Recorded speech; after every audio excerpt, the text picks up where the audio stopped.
The Lord be with you. A reading from the Holy Gospel according to Matthew.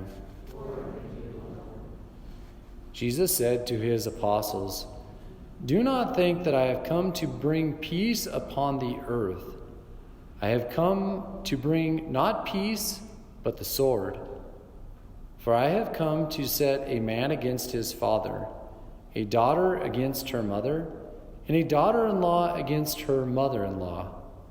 And one's enemies will be those in his own household.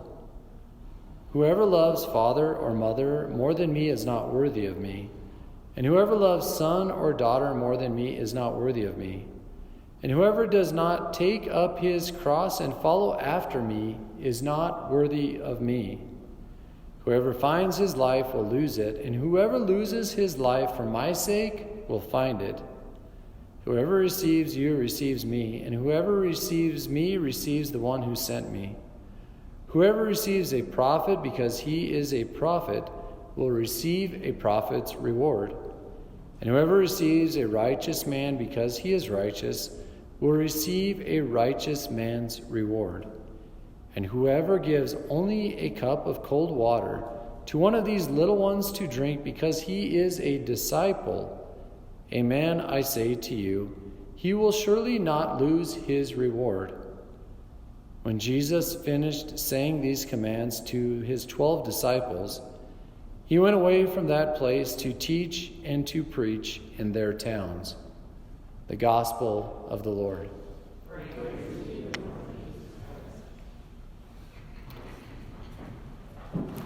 So this is a pretty awesome gospel. It might not be, the most publicized gospel. You might not see it on a wedding invitation. Like, whoever loves father or mother more than me is not worthy of me. Whoever loves son or daughter more than me is not worthy of me. Right? It's pretty hard hitting, right? Jesus doesn't pull any punches there. It's pure truth. But it's kind of like, all right, thanks for the gut blow, Jesus. What is he getting at? God has to be number one in our lives. Whether you're a mother or father, husband or wife or priest, God's got to be the top of the food chain, right? The penultimate. Harkens back to the old Shema responsibility. Hear, O Israel, the Lord is your God, the Lord alone. Therefore you shall love the Lord with all your heart, with all your soul, and with all your strength. Okay, that was the baseline of the spirituality of the early Israelites. Jesus says it too. What are the greatest commandments? You shall love the Lord with all your heart, mind, soul, and strength, and your neighbor as yourself. All right, so nothing can come above that, right? That's what he's getting at. He's driving it home hardcore. Okay, nothing can come above or in conflict with our love for God. Okay? And when we have that right, everything else falls in its proper place, properly ordered. I think of St. Henry today. St. Henry got that right. Don't know a lot about him, but I did read some of his life in the office of readings this morning.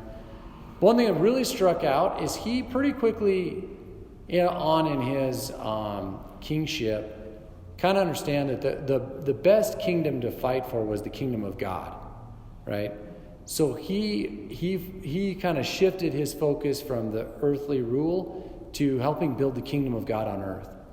He did that in several ways, helping feed the poor, take care of the homeless, a lot of acts of charity and whatnot, building new churches, like grandiose churches for the glory of God.